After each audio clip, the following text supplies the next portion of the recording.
للأسف أنا مش معايا فلوس غير إن أشتري مكمل واحد بس، أجيب بروتين ولا كرياتين؟ يا رب ساعدني أنا محتار.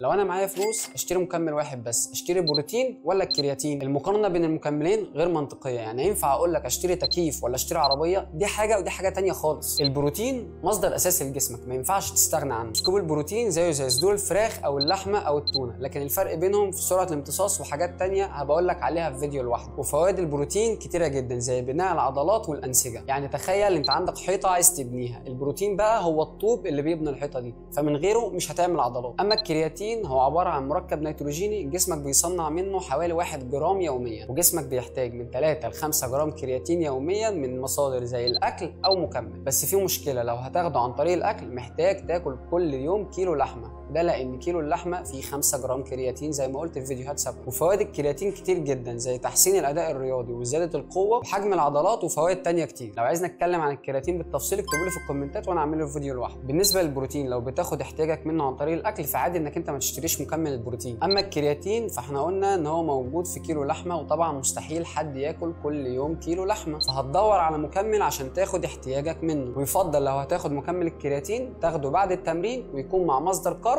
عشان بيحسن امتصاصه. وحاول تبعد عن شرب القهوه او الكافيين وقت ما بتاخد الكرياتين عشان بيقلل امتصاصه. الخلاصه عشان ما تتوهش، ممكن تاخد الكرياتين والبروتين مع بعض بناء على اهدافك الشخصيه وتوجيهات المدرب بتاعك. ولو مش معاك فلوس غير انك تشتري مكمل واحد بس يبقى تشتري الكرياتين بس. بقى لو مش بتاخد احتياجك من البروتين من الاكل ففي الحاله دي تشتري مكمل البروتين طبعا، لان في الحاله دي البروتين اهم عشان بناء العضلات زي ما قلت لك.